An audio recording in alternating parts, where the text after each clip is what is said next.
ضيفنا النهارده من الشخصيات اللي قدرت تعمل تأثير كبير جدا عند ناس كتير، واللي بمجرد ما بيتكلم بيخلي الناس تعيد التفكير في نفسها وفي مشاعرها وفي الطريقة اللي عايشة بيها حياتها.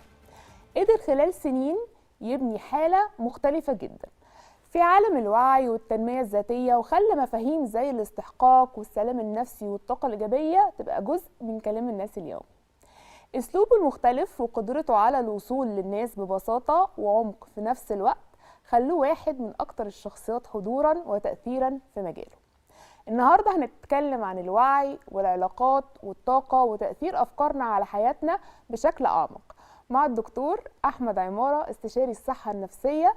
اهلا بحضرتك. اهلا بيكي، ربنا يبارك فيك يا رب. منورنا النهارده. ده نورك، ربنا يبارك فيكي، اشكرك. عايزة ابدأ معاك، انت عامل حالة نادرة جدا بصراحة بين العلم النفس والدين والطاقة. ايه القصة بقى؟ هي القصة بدأت زمان لما الواحد أنا كان دراستي دينية وأنا صغير.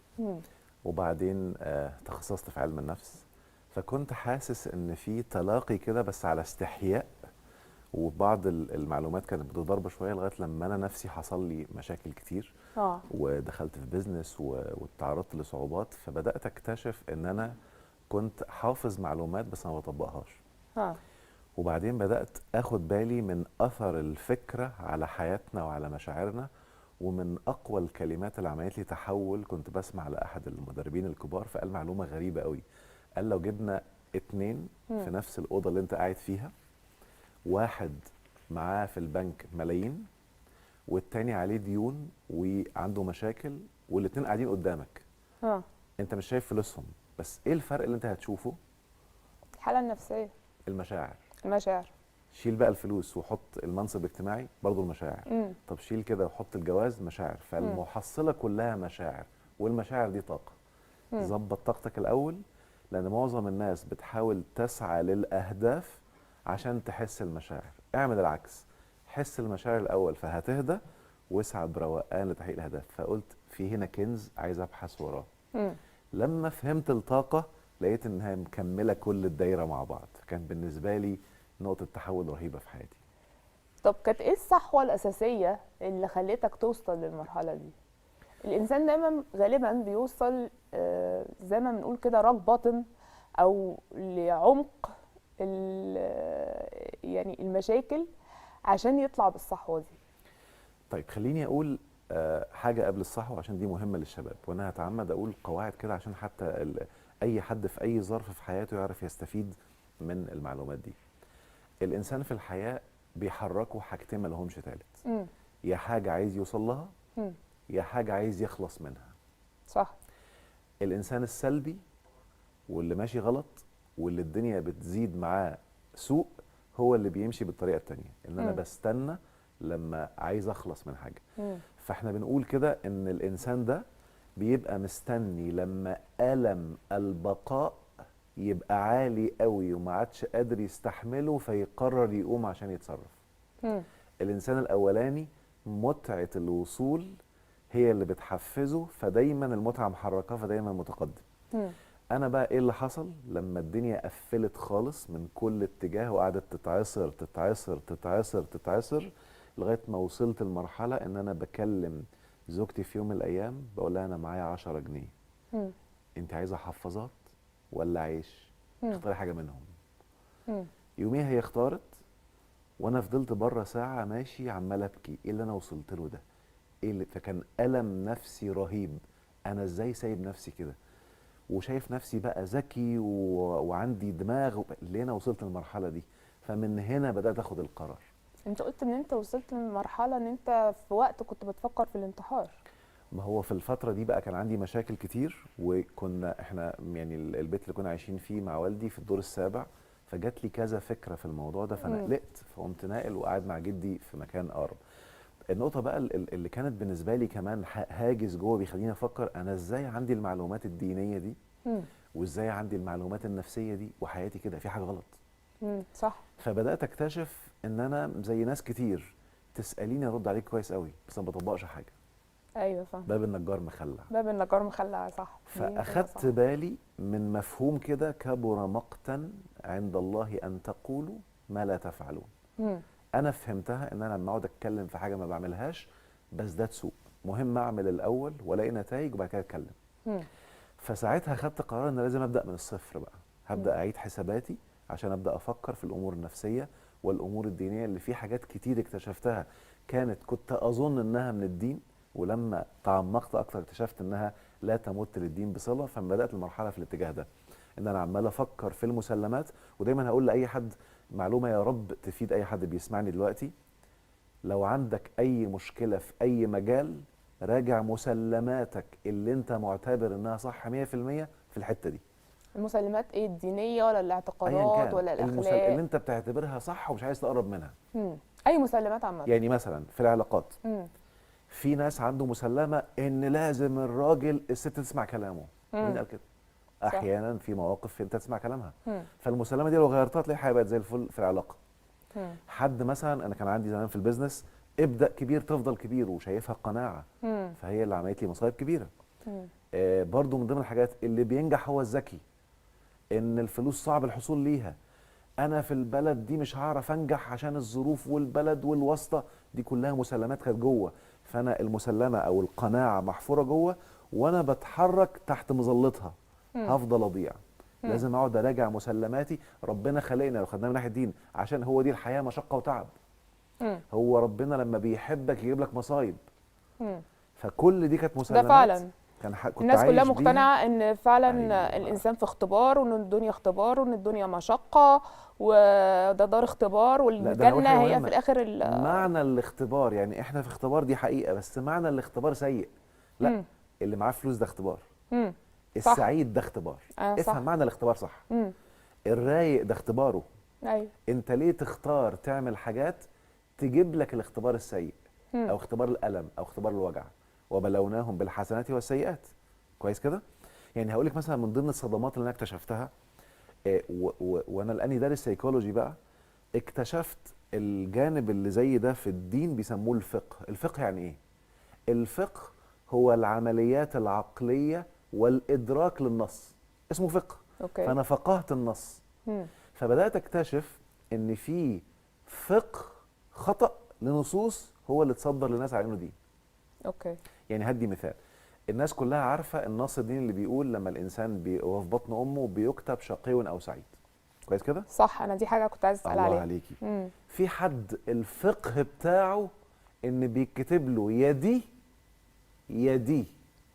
بالظبط. فانا في مره سالت نفسي سؤال: هو ربنا هيكتبني شقي وهينزل لي قرآن بيقول لي فمن تبع هدايا فلا يضل ولا يشقى؟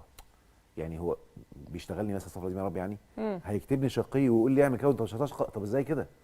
طيب ما انزلنا عليك القرآن لتشقى، في حاجه غلط هنا. اكتشفت بعد كده ان الفقه اللي انا شايفه من منظوري هو الافضل، ان بيتكتب الاثنين شقي او سعيد لكل شخص.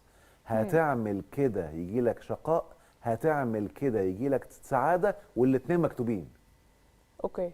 ففكره ان الانسان يتوكل على ان هو ربنا كاتب عليه ان هو شقي مكتوب او الضد. سعيد. ايوه. لا، انت اعمالك هتقدر تحدد أيوة. مسارك. مكتوب لك الضدين، يعني كأن بالبلدي كده مكتوب لك برامج الشقاء وبرامج السعاده. تو سيناريوز وانت بتختار. وانت اللي هتختار بحسب اعمالك. ودي فكره بقى ان الانسان مخير ولا مسير. عشان كده ربنا قال لنا في ايه تانية بقى: ان الله لا يغير ما بقوم سواء كان شقاء او تعاسه حتى يغيروا ايه ما بانفسهم. فمن هنا كان الكنز بالنسبه لي. في حاجه كنت وانا ببحث جمله وقفت عندها وكنت كل شويه ارجع لها في البايو بتاع الويب سايت: للمارد ان يخرج من قمقمه ولن يوقفوا شيء على وجه الأرض. ودي جملة كتبتها لما أدركت إن مسؤولية حياتك تقع على عاتقك وليس على الظروف. اشرح لي، أنا الجملة دي قوية قوي. طيب. المارد يطلع من أمه دي إيه بقى؟ أنا كنت دايما عايش الفترة دي حاسس إن عندي قدرات وعندي إمكانيات وأعرف أعمل حاجات، بس الظروف منعاني. ودي هتلاقيها حتى عند شباب كتير. صح. حاسس ان الظروف منعاني، ظروف البلد، الحروب اللي بتحصل، الاقتصاد، كذا، اهلي، عيلتي. ناس مستقصدني.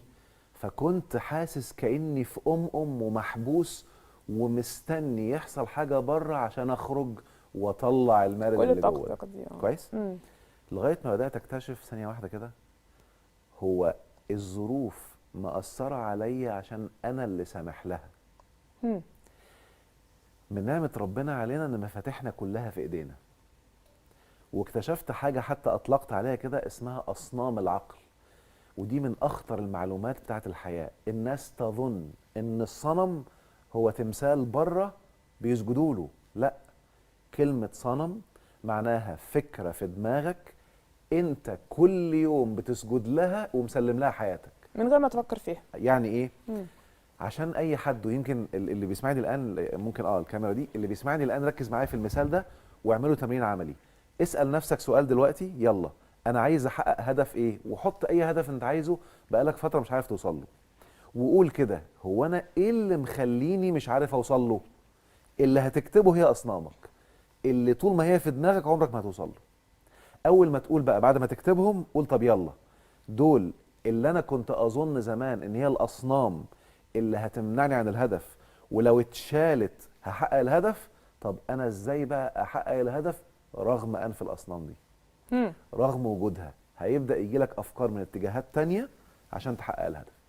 فده اللي انت عملته. اسمه انا بكسر الاصنام بقى. بتكسر انا ما اصنام. عدتش هخلي شيء على وجه الارض يعرقلني. انا مهم اكون مدرك ان حياتي من نعمه ربنا علينا، ان حياتي في ايدي، لا يسمح لاي ظرف او شيء ياثر فيا من بره الا لما انا اديله السلطه او اديله القوه فكريا. طب انت ابتديت ازاي تطبق ده؟ خدت وقت طبعا، يعني احنا دلوقتي الناس بتاخده خلاصه. ايوه، ما قعدت عايزين بقى، استكشفه عايزين فعلا وأجرب ندي ستابس وأقع. واقعيه للناس. طيب خليني اقول حاجه. انا كنت ساعتها عندي ديون وعندي مشاكل، مش عارف اتصرف ازاي، مش عارف اسدد ازاي. فكنت عايز اجري بسرعه عشان اخلص واخلص سريعا. فقعدت كل ما يجي لي هدف، ده بطيء وهياخد وقت، لا لا لا، انا عايز حاجه بسرعه. ايه اللي بيجيب فلوس بسرعه؟ ايه اللي اقوم داخل في مشكله وواقع واجرب حاجه تانية واخسر اكتر.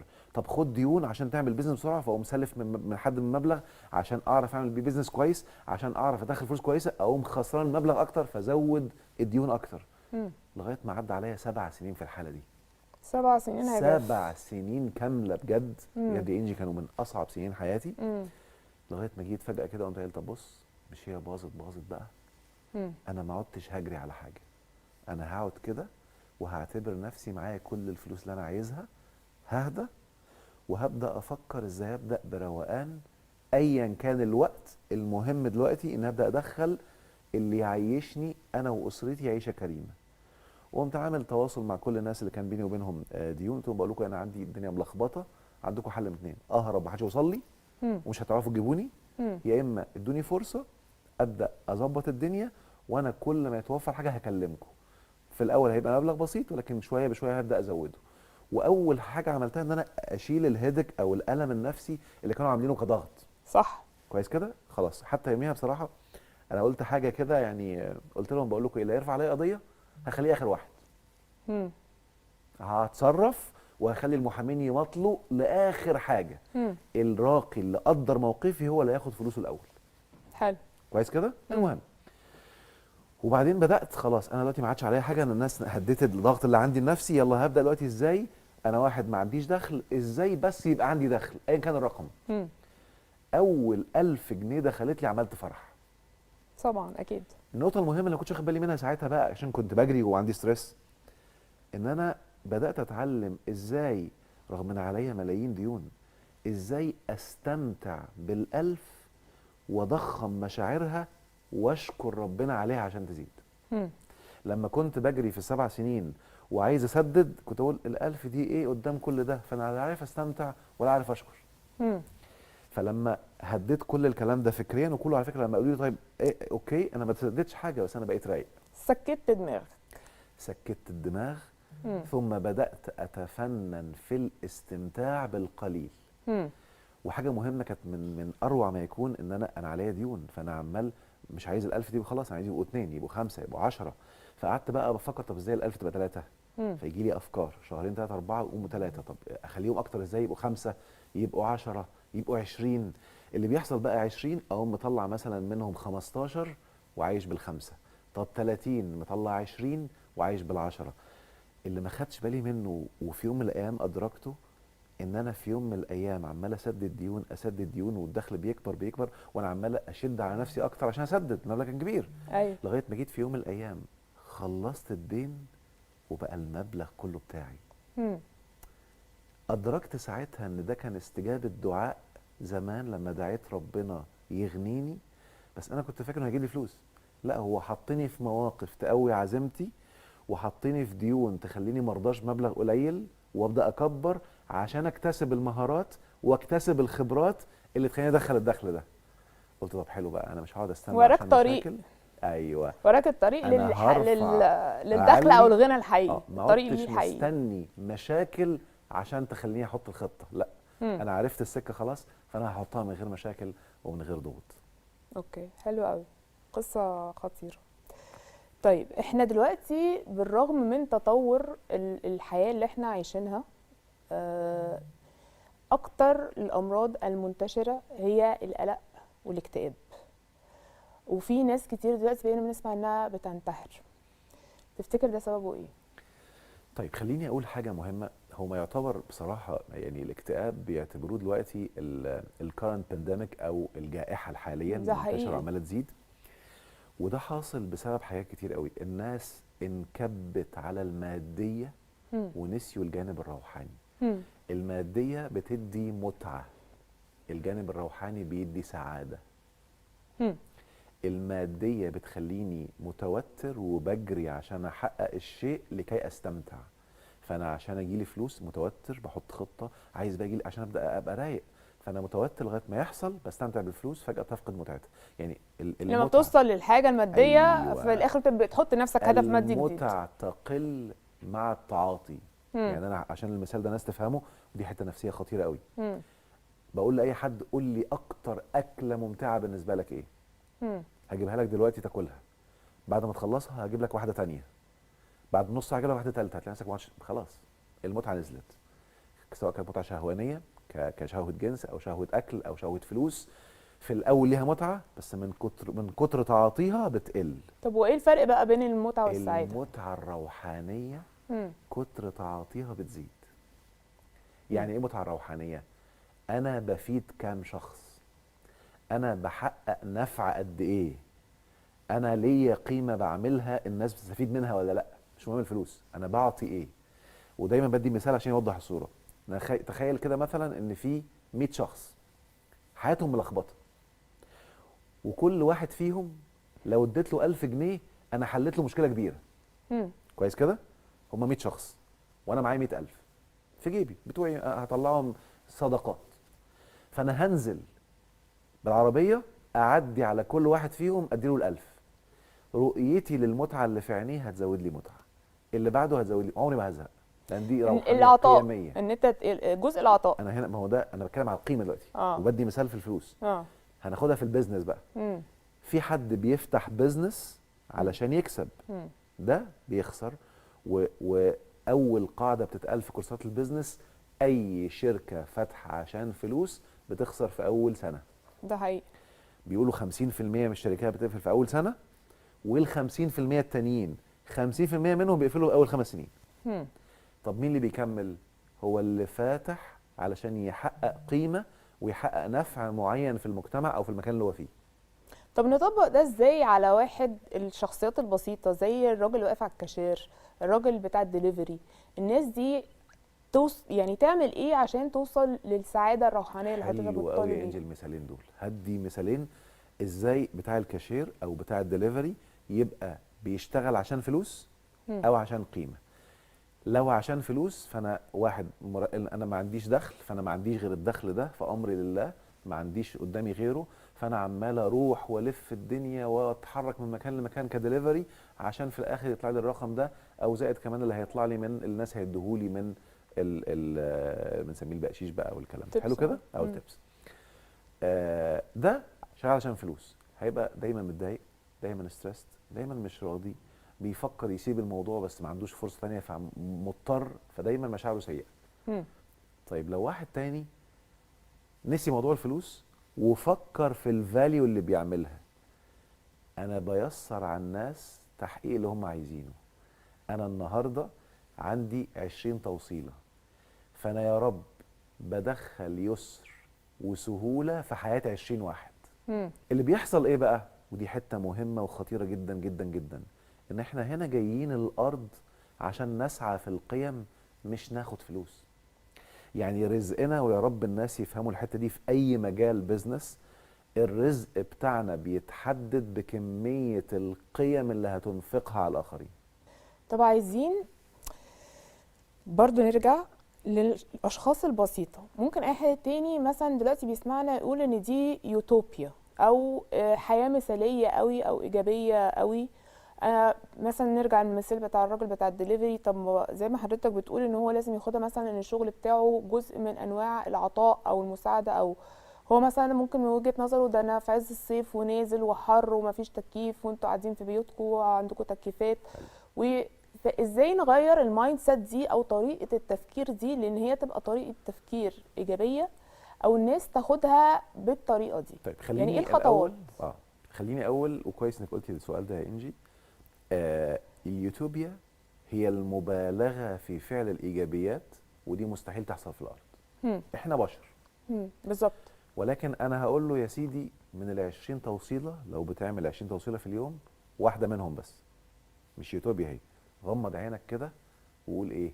الدنيا حر والناس عشان تخرج هتتبهدل، فان انا هحمي حد من الخروج في الحر والبهدله.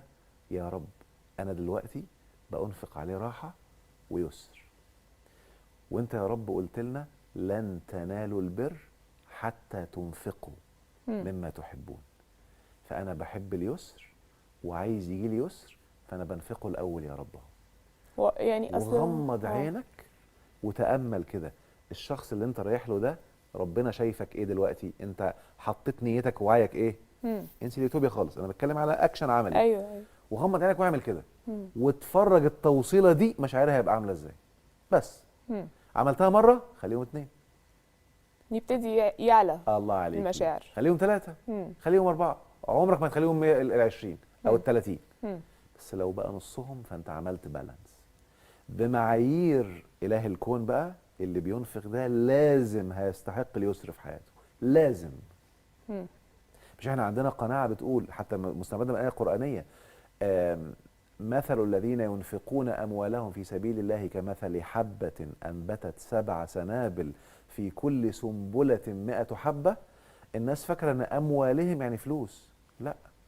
ايوه الناس كلها فاهمه كده فعلا. المال هو مالك الذي لك، لو قوه، لو صحه، لو خبره، ده اسمه مالك فعلا. عشان كده في آية تانية بتقول ايه بقى؟ لينفق ذو سعة من سعته ومن قدر عليه رزقه فلينفق مما آتاه الله. انت عندك اموال كتير، انسى الفلوس. يعني احنا خلينا، دي حلوه الحته دي، احنا اتخدعنا لما تم اختراع الفلوس. قبل اختراع الفلوس كنا مدركين المال بجد. المال معناها ايه؟ انا النهارده عندي رز وحضرتك عندك عدس. ايوه. هديكي شويه رز من عندي الناس واخد كانت عدس. بتتبادل انا عندي المنتجات. قوه فهاجي اشيل من عندك حاجه وتديني اكل. فدي كانت اموالي ساعتها. لما اخترعنا الفلوس الناس بقت مركزه على الفلوس. لا، انت عندك عملات تانية. في أيوة. حد عنده عمله اقناع، في حد عنده عمله حسن كلام، في حد عنده عمله اديتنج ومونتاج، في حد عنده عمله اخراج. انت بتطلع عملتك وبتحولها لفلوس. فابدأ دور على العملات بتاعتك عشان تعرف تصرف. الميزات بتاعتك اللي انت متفوق فيها، المميزات اللي عندك، ده اسمه مالك. اوكي. الذي لك، اموالك الحقيقيه اللي هتاخدها وانت قاعد كده رايق وتحولها لفلوس. ولو فكرت في كل نوع بيزنس، لعيب الكوره ماله احترافه في الرياضه، يعمله كويس، ينفقه صح، يحولها لملايين. طب وحته المال والبنون زينه الحياه الدنيا، يعني مالك عامه او فكره المال في القران هي كلها بقى نفس الفكره كل الذي دي؟ لك، سواء كان ذهب، سواء كان الماس، سواء كان بيوت، سواء كان عقارات، سواء كان بيتكوين دلوقتي. هو البيتكوين مش مال، معايا؟ سواء كانت خبره، سواء كانت رز، سواء كانت فواكه، سواء كانت مزرعه، ده اسمه مالك. اوكي. كل ما تملك من ميزات ان كانت ماديه او غير ماديه. كل ما تملك من شيء ينفع تاخد قصاده مال، فلوس أوكي. يعني. حلو قوي. الكلام شيق جدا. خلينا نطلع فاصل ونرجع نكمل كلامنا مع دكتور احمد.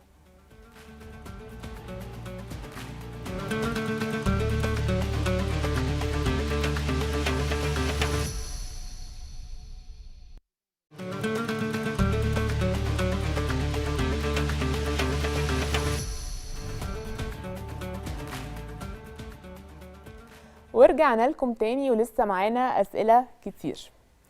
دكتور احمد، كنت عايزه اسال حضرتك على حاجه الناس منقسمه عليها جدا. قانون الجذب، وايه الفرق بينه وبين التجلي والاستحقاق؟ طيب خلينا نقول ان احنا احيانا بنستخدم مصطلحات لتقريب المفهوم، بمعنى وفي معلومه كده يا رب الناس تدركها كده، ان بيقولوا انا حتى علمائنا زمان علموها لنا: الحكم على الشيء فرع عن تصوره. يعني ان انا ممكن افهم قانون الجذب ده ان انا هبقى قاعد كده، فانا هشد زي المغناطيس الفلوس تبقى عندي. ايوه، في ناس كتير فهو فاهمه كده. فهو لما هيفهم الفهم ده هيقول لك ايه يا عم الخزعبلات دي؟ فانا هقول له هو خزعبلات بناء على فهمك. الحكم على الشيء جاي من فهمك، فانت فهمته غلط فرايك صح بناء على فهمك. طب عايزين بس هل نفهمه هو للناس المعنى بقى. كده؟ الله عايزين عليكي. نفهمه للناس. كلمة جذب معناها ان انا مشاعري بتشد لحياتي، بتخلي في حياتي اشياء تتواجد مشابهة لنوع مشاعري. كويس كده؟ تعالي بقى نبص هي بتحصل ازاي. انا مشاعري سيئة، فقامت افكاري بقت سيئة، قمت واخد قرار سيء، قامت حصل نتيجة سيئة، فالنتيجة بقت بره عشان المشاعر. ده اسمه الجذب. اوكي.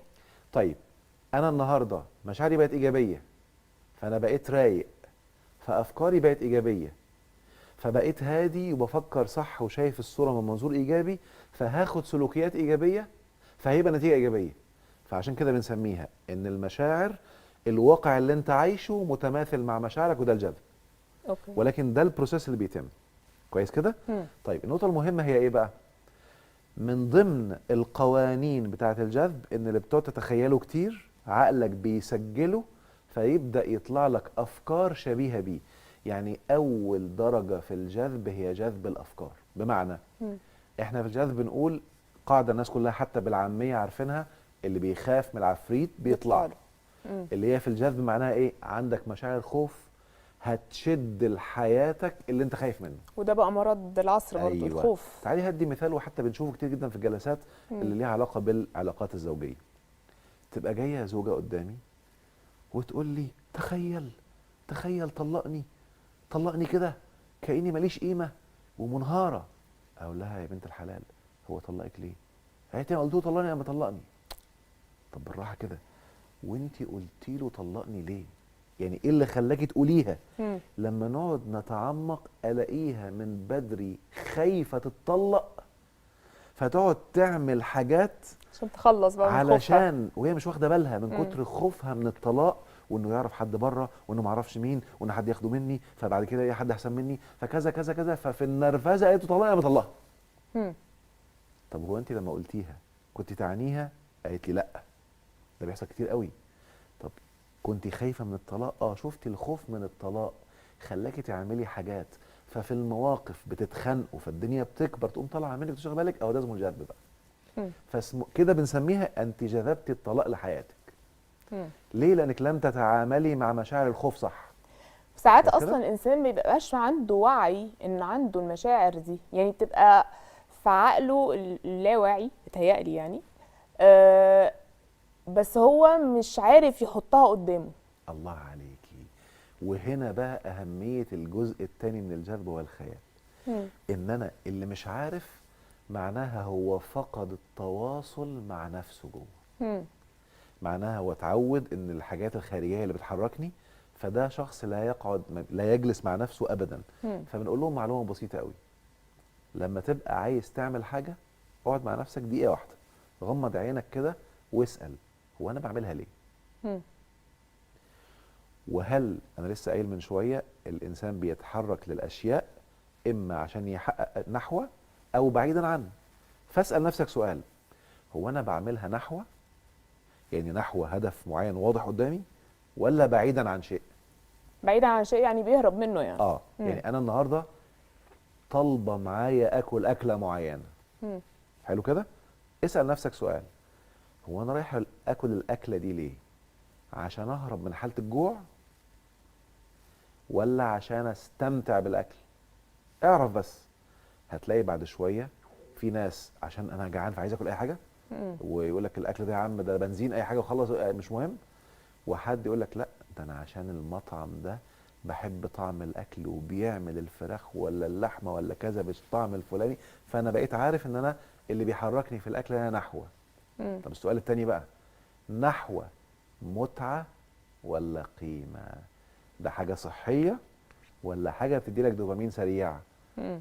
هيبدا يكتشف ان 90% من اكله نحو دوبامين سريع، اكل غير صحي. الطعم الزاعق، الشطه كتير، الطعم السكر مع ملح بصوره كبيره، ايه ده انا معظم اكلي كده. طب انا لو عايز اخليه اللي بيحركني نحو الصحه، هتلاقي الاهداف بدات تتغير. فكوني ادركت ده وبعمله. طب في العلاقات انا بعمل كده مع بابا ليه؟ بعمل كده مع ماما ليه؟ هو محتاج قعدات اللي زمان كانوا بيقولها لنا: اقعد حاسب نفسك، اه. حاسبوا انفسكم قبل ان تحاسبوا. مم. فانا هعملها في الحساب في الافعال اللي هي حتى اسمها في الدين النيه، نيتك ايه؟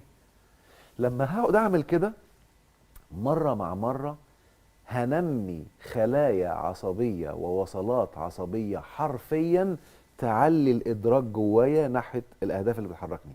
فهبدا ساعتها ابقى عارف ايه اللي بيحركني، فهقدر امسك المخاوف من بدري بدل ما تتفاقم وتزيد في ده اللي حياتي. هو التجلي. لا، انا هنا بتكلم على ان ازاي افهم ايه اللي بيحركني. ها. طيب انا النهارده عندي مشاعر سيئه مثلا. فجذبت لحياتي مواقف سيئه، مم. اللي بقى متجسد وانت عايش فيه اسمه تجلى في حياتك، مانيفستد، حصل يعني. مم. انا النهارده مثلا عايز يبقى عندي فلوس، فانا بسال نفسي سؤال: لما هيجي لي فلوس هحس بايه؟ مم. واغمض عيني وابدا احسه. يبقى انا كده جبت المشاعر قبل ما الفلوس تيجي. اه، يعني متعة، امان، اي حاجة، ايوه، انا عايزة متعه، اعرف هدف، انا امان، عايزة اجيب غنى. فلوس ليه. فانا الاول بدات اول الدرجات، مم. جبت مشاعر. مم. طيب اقعد كل شويه كده غمض وعيشها، غمض وعيشها. ادي اول خطوه. الخطوه الثانيه: اسال بقى ايه الحاجات اللي لما هبدا اعملها تخليني اعرف اجيب فلوس عشان اعيش المشاعر دي. فهيبدا يجي لي افكار. مم. الافكار هتجيلك نوعين: فكره هتجيلك بحاجات بره، يعني لازم يبقى عندي كذا عشان اعرف اعملها، وفكره هتجيلك بحاجات عندك جواك. موجوده حواليك. مم. ابدا بالمتاح، امسك في الافكار اللي كله عندك، مم. كويس كده، وابدا اشتغل فيها. لما تشتغل بالمتاح هيجي لك غير المتاح. يبقى دي الخطوه رقم 2. مم. انا كده ماشي في السعي، ده اسمه السعي بقى. فانا بدات احقق واعمل الحاجات اللي بتجيلي كافكار وفق المتاح عندي، ده رقم 2. رقم 3: ابدا فكر بقى ايه اللي ممكن تضيفه ما هواش عندك بس متاح تضيفه. مش بدا يدخلك في شويه فلوس، بدا يبقى عندك علاقات، يلا زود من الحاجات اللي مش متاحه بس خليها تدخل في حياتك. فبدا يدخل لي علاقات اكتر، بدات اكتسب معلومات، خدت كورس عن التسويق مثلا، خدت كورس عن الاداره، فدخلت حاجات ما كانتش موجوده لان ما كانش عارف اشتريها مثلا ككورسات او كتب، دخلتها بدا بالفلوس اللي دخلت. طيب بعد ما دخلت كورس او خدت كورس عن التسويق وعملت تسويق، عملت كذا بيزنس كبير، فدخل لي فلوس. لما الفلوس تبقى في البنك ده اسمه التجلي. طيب، في ناس شايفة ان قانون الجذب يتعارض مع القضاء والقدر، رأيك ايه في الموضوع ده؟ رايي هقول له: انا اتحدى، مم. وبقولها كده بالفم المليان، ان حد طالع يقول ان قانون الجذب يتعارض مع القضاء والقدر وهو فاهم دين. طب اشرح لنا.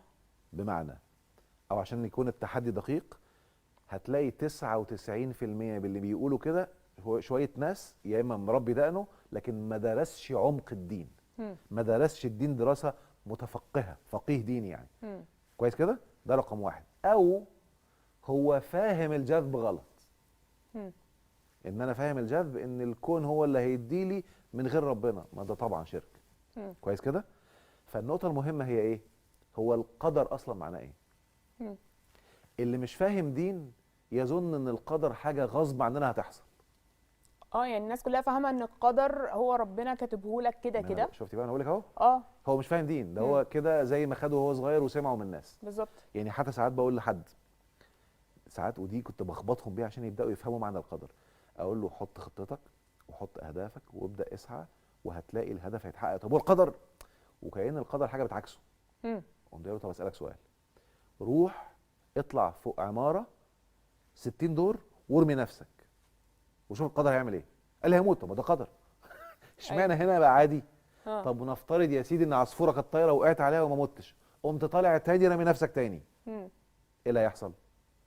هو انت في السلبي هيحصل بس في الايجابي يبقى قدر، وكأن القدر معرقل. ما انت لما تاخد باسباب ومقادير الحاجه هتحصل. جرب امسك كوبايه واشرب ميه وما تنزلش في المعده، ما هو ده القدر. القدر هتمسك الكوبايه وهتعمل طب كده ازاي قانون وهتشرب. الجذب ممكن يساعدني ان انا احقق قدري مثلا؟ طيب ما هو ده اللي انا هقوله بقى. كلمه قدر اللي كل امهاتنا بتعمله او ابائنا اللي بيطبخوا شطار في الطبخ بيعملوه في المطبخ تحت مسمى المقادير. مم. لكل اكله قدر. مم. قدر في المكونات بتاعتها، وقدر في الحلل والصواني بتاعتها، وقدر هتبقى درجه حرارتها قد ايه، وقدر هتتساب في الفرن مده قد ايه، وقدر هتطلع تتقدم ازاي. لما تعمل كل الاقدار القدر بيحصل. لا يعني قدر مكتوب وكده كده هيحصل، ولا انا اللي ليا جزء لا، في ثانيه التدخل في واحده، القدر؟ هناك فرق بين القدر وعلم الله بالقدر. عشان كده تمام. بقول لك اللي هيتعمق في دراسه دين هيفهم الكلام ده. اه. القدر معناه ان ربنا وضع اقدار كل حاجه.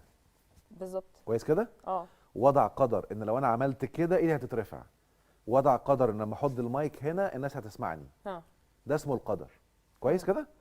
انا قمت اخدته فانا اسمي قدرت، يعني انا قمت اخدت باسباب قدري. عشان كده في ايه قرانيه بمنتهى الوضوح بتقول ايه، اللي مش فاهم دي هيتخض من الكلام ده. يعني ايه قدرت؟ اعوذ بالله. ربنا قال في القران انه فكر وقدر، مم. فقتل كيف قدر. هو قدر انه ياخد شيء سيء وعمل مشكله معايا. مم. فانا النهارده لو اخذت باقدار الشيء الايجابي هيحصل. يعني اسالك سؤال، ايوه. قدر ايدي دي بعد 5 ثواني ايه؟ اهو. مين اللي عمله؟ انا. وربنا عارف انا هعمل ايه. طب قدرها بعد 2 كمان ايه؟ اهو. ده قدرها. حد ينكر؟ ما هو انا اللي بعمله اهو وفق اللي ربنا قاله لي. اهو تمام. الحياه كلها كده بقى. عشان كده بقول للناس قدرك في الساعه هو محصله قدر كل دقيقه. لا طب يعني بس مثلا معلش دي مهمه. طب. قدرك في الساعه محصله قدر كل دقيقه، وقدرك في اليوم محصله قدر كل ساعه، مم. وقدرك في الشهر محصله قدر كل يوم. خذ بالاقدار اللي ربنا حاططها هتعيش حياتك بمنتهى الروقان وبمنتهى السعاده. انا اتلخبطت. طيب يعني خلينا نوضح. دلوقتي احنا بنقول الشخص بيجذب المشاعر بتاعته، تمام؟ آه، وفي نفس الوقت بنقول ان هي لا، قانون الجذب لا يتعارض مع القضاء والقدر. كويس. فهل انا مثلا دلوقتي ولنفرض مريض سرطان، هل هو مشاعره اللي جذبت المرض ده ليه، أصلاً ولا ده قضاء ربنا؟ اقول لك مفاجاه، الاثنين. ما هو ثانيه واحده. اه. قضاء ربنا ان الانسان اللي كاتم مشاعر لفتره طويله ورافض رفض شديد جدا يحصل له كانسر. مم. الكانسر هو عباره عن ايه؟ خلايا فقدت طاقه الحياه بسبب الكتم. مم. يعني هدي مثال مفاجئ للناس دلوقتي. الانثى اللي حصل لها صدمه في علاقه عاطفيه ثم رفضت رفض شديد هذه العلاقه، خيانه مثلا او اي مسمى ايا كان، او حد رفضها او حد كذا، من تكرار الرفض وعدى عليه كذا سنه، الكانسر اللي هيجي في مظاهر الانوثه. هيجي في مظاهر الانوثه. يا ثدي يا رحم. مم. من كتر الرفض. ولما اتعملت دراسات على الناس اللي عندهم كانسر في الاماكن دي لقوا ان هم عندهم مشكله عاطفيه كأنثى. طب الانسان اللي رافض رفض شديد جدا متعلق باحداث في الحياه او ضغوط او غضب مش قادر اعبر عنه كاتم، يحصل له في القولون. بيبدا الاول بالقولون، ثم التهابات قولون، ثم مع تجليه بفتره طويله يعمل كانسر كده. فده السبب النفسي، مش بتكلم على العضوي دلوقتي. حلو كده. فاصلا اللي عنده رضا رايق مش هيحصل له كانسر. ايوه، بس هل الشخص بيبقى ربنا مقدر له ان هو هيمرض بالمرض ده؟ ما هو ده اللي يعني بتكلم هو فيه. لا، نازل. ما هو عشان كده بقول لك اهو. ما هو طيب يعني عشان كده بقول لك هي المشكله في المصطلحات. انا بحب اركز على المصطلحات. هناك قدر وهناك علم. ايوه، كويس كده. تمام. فالله يعني خلينا نفرق بين القدر والمكتوب. ماشي، خلينا كويس نفرق كده. بين القدر والمكتوب. القدر معناها هتاخد بالمقادير دي هيحصل لك النتيجه دي. تمام. المكتوب ان الله يعلم ان فلان سيأخذ بالمقادير دي فهيحصل له كذا. حلو كده. عشان كده هو ليه في حديث نبوي بيقول ان الدعاء يرد القدر؟ بالظبط. لان الدعاء من الاسباب اللي بتغير القدر. ما هو انا النهارده لو انا النهارده اخدت باسباب الفقر هبقى فقير، ده قدري اهو. يعني قدري حصل بسبب سعيي. وصلت كده. طيب قمت انا، هو بقى حاصل، طالما حصل بقى قدري، قمت انا داعي ربنا وبدات اخد باسباب الرزق وادعي ربنا بالرزق واعمل الحاجات اللي ربنا، زي الاستغفار مثلا. وقلت استغفروا ربكم انه كان غفارا يرسل السماء عليكم مدرارا ويمددكم باموال. فانا بدات اعمل اسباب الرزق، يقوم القدر بتاعي يتغير من فقر الى ايه؟ غنى. الى غنى، وربنا كان عارف. يعني في الاخر سعي، مش هيفضل طبعا قاعد. الله عليك، حلو الحته دي قوي. عشان كده بقول لك ساعات ادراك الناس بيلخبط. الرضا ليس معناه ان انا عايز افضل كده. لا، الرضا معناها تحييد مشاعري، وان مشاعري تبقى ايجابيه عكس الموقف اللي انا فيه. فلما هرضى هيبدا يجي لي افكار ايجابيه لان انا بقيت راضي. فالافكار دي لما اتبعها هوصل للهدف. عشان كده الصبر، اصلا كلمه صبر للاسف الشديد معظم الفهم الخاطئ عند الناس عن الصبر انه كتم. لا، الصبر هو الحياد، ان تجعل مشاعرك مختلفه عن الحاجه اللي انت عايشها. اوكي. حلو كده. عشان كده بشر الصابرين الذين اذا اصابتهم مصيبه، اي مصيبه اهي، قالوا انا لله انا لله راجعون. انا كده كده ربنا رجعله تاني. في يعني خلاص، ما هو الحياه دنيا هتخلص، هيبقى في جيم اوفر. اللي هيقول كده هيبقى عايش الم ومعاناه وازاي. لا، في جلد ذات يعني. ايوه. فاذا الصبر هو اداه لحياد المشاعر، الرضا هو اداه لجعل المشاعر ايجابيه رغم انف الهدف. طب دلوقتي احنا يعني من كل الناس اللي حواليا، كل ما هتروح لدكتور مهما كان تخصصه تقول له يا دكتور عندي 1 2 3، يقول لك ده ستريس، ده ستريس، ده ستريس. بقينا بنشوف كم امراض مناعيه فظيعه كتير جدا مؤخرا، ما كناش بنسمع عنها اصلا زمان، او ما كانتش يعني منتشره كده بالانتشار ده. هل ده ليه علاقه بمخك ولا بمشاعرك، ولا مين بيتحكم في ايه؟ وهل فعلا المخ بالقوه دي ان هو يمرض الجسد؟ طيب، حلو قوي قوي سؤالك يا انجي. خليني اقول هنا قاعده مهمه جدا. المرض لو هحط له تعريف مختلف عن الناس فاهماه، المرض هو توقف المناعه عن اداء دورها. بالظبط. كويس كده. يعني في الاصل ربنا خلقنا عندنا تشافي ذاتي موجود جوانا اساسا. ولكن في حاجات انا عملتها وقفت هذا التشافي الذاتي فنشأ المرض. طب الحاجات اللي بعملها دي نوعين ما لهمش ثالث. يا اشياء ماديه في انواع المدخلات اللي بدخلها كاكل في بقي، يا اشياء معنويه كمدخلات نفسيه بدخلها في وعي وفي فكري. اوكي. حلو كده. يبقى لما المناعه تقف ابص على الاكل بتاعي وابص على المشاعر بتاعتي. اذا كانت المشاعر لفترات طويله فيها رفض، فيها الم، فيها حزن، فيها خوف، فانت بتنسف المناعه. رفض، الم، حزن، خوف. الله عليك. او خليني اقولها بطريقه تانية. الرفض هو ابو كل المشاعر السلبيه. مم. اتجاه الرفض بيحدد نوع المشاعر السلبية. يعني رفض المستقبل بيعمل خوف، قلق، توتر، ستريس.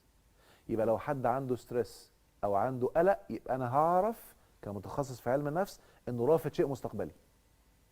طيب رفض الماضي بيعمل حزن، ألم، وجع، عذاب.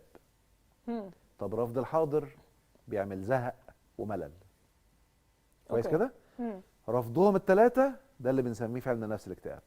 اكتئاب ان هو رافض الماضي والحاضر والمستقبل. ايوه، رافض ماضي بسبب تكرار الاحداث، مم. رافض الحاضر، رافض مستقبل، بيخش في اكتئاب. واللي بيوصل معاه للانتحار هو رافض الثلاثه، حتى رافض الامل، ما عندوش امل. مم. حلو كده. طيب يبقى انا علشان انهي المشاعر السيئه دي لازم اتدرب على عكس الرفض. تخيلي عكس الرفض ايه؟ القبول والرضا. الاسلام. نتسلم تسلم. امورك. ان تسلم، مم. اللي بنسميه الاكسبتنس، التقبل التام. مم. ده بقى محتاج تدريب، والتدريب بتاعه اسهل من تدريبك على الكتابه وتدريبك على المشي، عشان ما تجيش بقى في الدماغ ايه ده دي صعبه. يا عم بالراحه وخدها خطوه خطوه. يلا بينا. ان انا اول ما يحصل لي حاجه اراقب افكاري. لا وازاي؟ قوم قايل خلاص هي حصلت، خير، عادي، مم. انا موافق. يا انا موافق حتى لو مش حاسسها. خلاص مش ده حصلت، انا متقبل يا رب، متقبل. وحاجه مهمه كمان جدا جدا بقى، هيطلع مشاعر. بالظبط. تقبل المشاعر. معظم الناس بيهربوا من المشاعر وده خطر. وانتبهوا للقاعده دي الله يخليكم. المشاعر التي تهرب منها انت بتربيها عشان تكبر وتاكلك. هعيد الجمله تاني. مم. المشاعر اللي انت بتهرب منها انت بتربيها وتزودها عشان تبقى اكبر منك وتهزمك في يوم من الايام. طب اعمل ايه؟ عيشها ودقها. في الغضب مثلا. المشاعر، لا خلينا قبل الغضب. اه. الحزن او الخوف. احنا قلت، اوكي. انا قلت كل انواع، ما جبتش سيره الغضب لان اه. الغضب اصلا وراه خوف. حلو كده. اوكي. لا يمكن حد يغضب من غير خوف. هجيبها بعد شويه. يبقى الحزن، مم. يلا انوي تحسن وتتقن تذوق الحزن. مم. انا دلوقتي حصل موقف مثلا خسرت فلوس، خلاص انا متقبل. واقعد ازاي انا متقبل. خليك عامل كنترول على عقلك. انا متقبل. طب عايز ابكي، ابكي. حس الالم، فلوسي راحت، ابكي، اتألم، قول انا هدوقها. الالم اذا تذوقته بيبدأ مرحلة النزول. ووالله ثم والله لو بدأت تدوق الالم دلوقتي، بعد دقيقة لو جيت تفكر في نفس الفكرة وتحاول تدوقه هتكون نزلت بعد دقيقة، مم. طالما نويت تدوقه بجد. هات طب اخر الالم، هات اخر ايوه الحزن. دوقه لغايه ما هو اصلا لما تدوقه لما درست طاقه بقى فهمت الكلام ده. مم. كل ما تدوقه معناها بتخرج. دوقه دوقه مم. دوقه دوقه لغايه لما ما عادش يجيب مشاعر. مم. كده انت دخلت في مرحله الحياد. خلاص. مم. كويس كده. طيب دخلت في مرحله الحياد. طب يلا مش عايز افضل معيش فلوس. يلا وانا محايد بقى ورايق والقلم نزل وهدي، هبدا افكر اتصرف ازاي. اوكي. لكن لو بدات اتصرف وانا قلقان وحزين هعمل حاجات توقعني في حزن تاني. كويس كده. كذلك في الخوف. علميا يا انجي الخوف اشد سوءا على الجسد من الحزن. ده حقيقي. كويس ناس كده. كتير قوي بقت طب خايفة بنعمل دلوقتي. فليب بقى سيكولوجي رائع جدا. مم. الخوف معناه ان رافض مستقبل. صح. غمض عينك مم. وتخيله حصل عشان يتحول من خوف لحزن. اتخيل خوفي، يعني مثلا لو انا متخيل ان انا هترفد بكره عشان خايف مثلا من مديري. طول ما انت سايبه خوف مستقبلي رافضه، الخوف عنيف وشديد وبيوجع. ايوه. غمض عينك وشوف نفسك اترفدت وابكي، حوله لحزن. اوكي. لما غمض عيني واشوفه بينتقل من خوف مستقبلي الى حاجه حصلت. والعقل ربنا مدينا فيه خاصيه جميله قوي، لا يفرق بين الحقيقه والخيال. فعلا. فلما تخيله حصل هيعتبره حصل بقى حزن.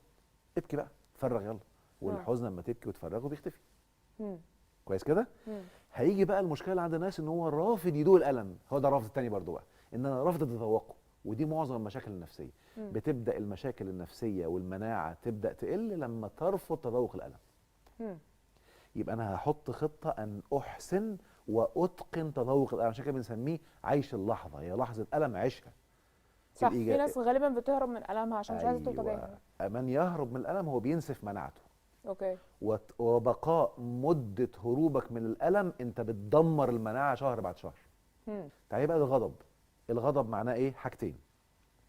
اول حاجه معنى سيء جدا انا حطيته، كويس، فبيخلي لي انفعل.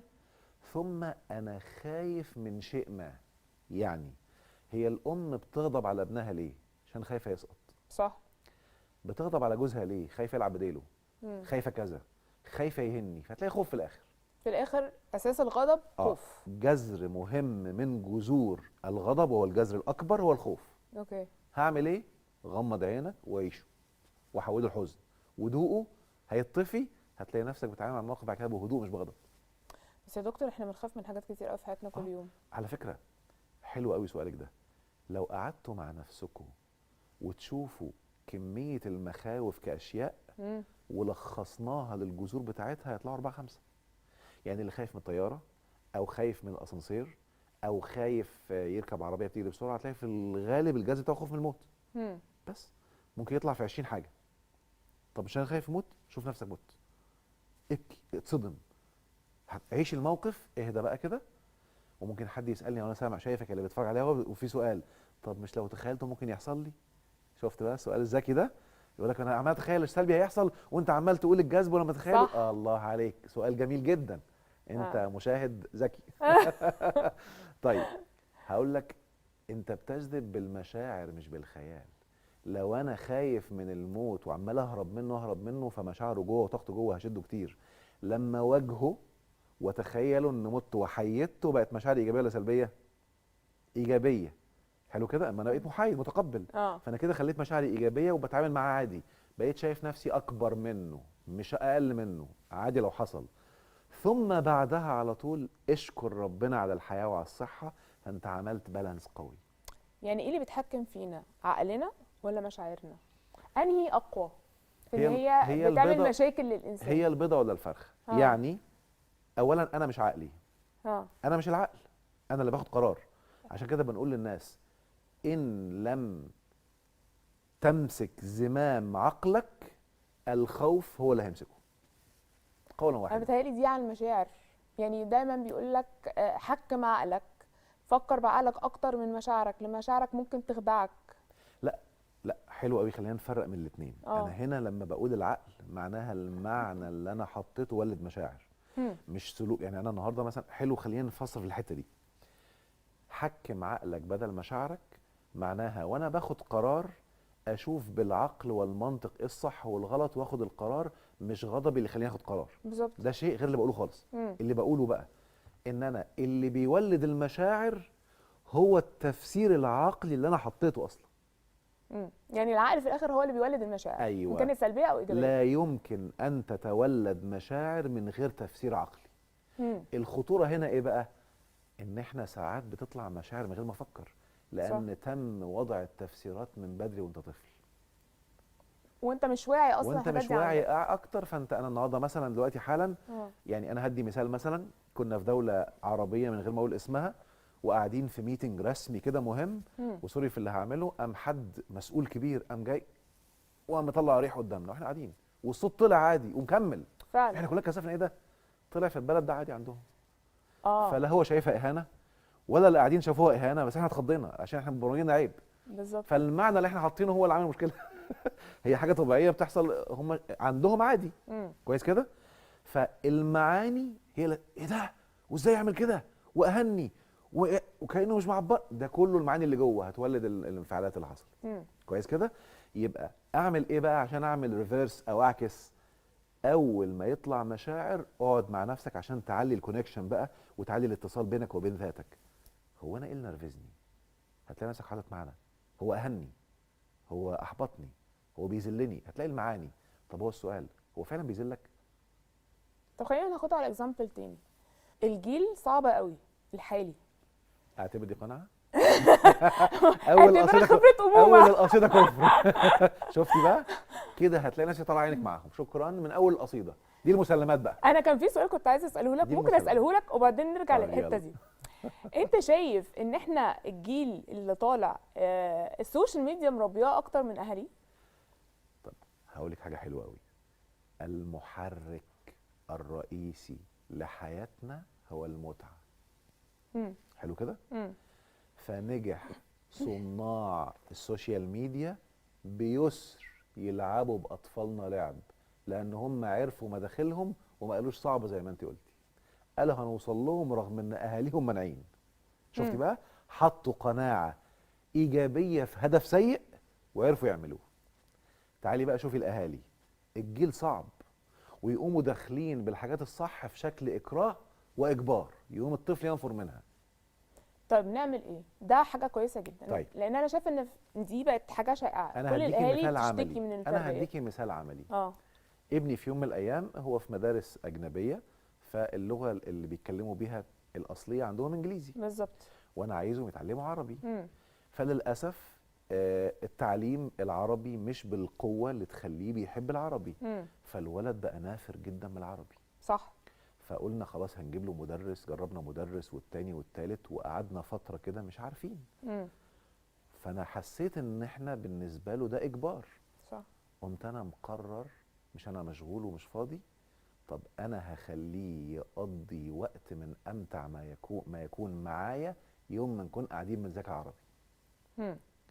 وقعدت معاه فترة، تعالى عشان نعرف الكلمة دي، واعمل له فيها بقى أسد، ويشوف بابا في حاجة غريبة عمره في حياته ما شافها، وألف له بقى كأني الطيور والعصافير والحيوانات والكلام ده كله. فبقى بيستنى الفترة بتاعت مذاكرة العربي مع بابا عشان الضحك اللي بيضحكوا من قلبه، وأقلد له أصوات وأقول له الكلمة بشكل، يعني مثلا ما كانش عارف مثلا إيه استفزاز يعني ايه، اقول له استفزاز زز يقوم ضاحك، اقول له استفزاز يلا كده زز ويضحك، ونجرب ونعمل لغايه ما خليته يعرفها، يلا هستفزك فزك كده معايا، فيبدا يضحك ويلاقي هو بيعمل حاجات غريبه ويضحك من قلبه. فدخلت له المذاكره بتاعت العربي في قالب ممتع. مم. وبعد كده قمنا جايبين له مدرس فهم الموضوع ده، فبدا يدخل معاه في تحدي ويدخل معاه في متعه، ويديله هديه وجايب له حلويات عشان لما تعمل كذا، فبدا يدخله متعه تانية فحب الموضوع. يعني انت قصدك ان احنا نشوف مداخل ولادنا، وبدل ما نبتدي نكبتهم او نضغط عليهم او نجبرهم على حاجه، نبتدي نخش لهم منها. طيب هقول قاعده خطيره. مم. الله فاطرنا على الحرية، مم. الإجبار، الإكراه، السيطرة عكس الحرية ومنهي عنهم دينيا. مم. إذا دخلت على أولادي بإجبار وسيطرة وإكراه، الحرية اللي ربنا فاطرها جواهم هترفض ده، هنقوم مسمينه عند، بس الحقيقة أنت اللي بتعاند مش هم. فهو بيحمي حريته، ليه تجبرني؟ لو أنا فهمت بس لو بقى، حريته دي فيها حاجه غلط. ما أنا عارف، هو مم. مش فاهم، بالظبط. بس هو بيحمي حريته. اه. فانا هدخل له زي ما بتوع السينما داخلين اه. حريه وكله متاح واعمل اللي انت عايزه. اه. بيدخلوا بحريه لصاحبه، صح مم. ولا غلط؟ صح. بعد كده بيوجهوه. مم. فانا هعمل كده كمان كأب وكأم. مم. هدخل بالحاجه اللي بيفضلوها وبيستمتعوا بيها، وهدخل بخيارات، والخيارات ممتعه وهو اللي بيختار، واذا خيرته هيبقى هو اللي مختار ومستمتع. حتى على فكره والله العظيم بنعملها حتى مع اولادي. طب يا حبيبي لو انت غلطت اختار نوعين من العقاب، تحب العقاب ده ولا العقاب ده؟ اه، انا بقيت بعمل كده برضه. فلما هو اللي يختار، انا اللي مختاره، فلما مم. اجي اعمله اقول له انت اللي اخترت يا حبيبي. مم. فانا برضو دخلت له بحريه. صح. انا مبسوطه جدا بالكلام مع حضرتك، والكلام ما يخلصش، احنا ممكن نعمل حلقات. الله يبارك. بس مع الاسف وقت البرنامج خلص. يا رب سعيده بالنفع يا رب جدا كده. بوجودك معانا النهارده. اشكرك من القلب، ربنا يخليك. فعلا يعني، واستنونا في حلقه جديده من اصل الحكايه.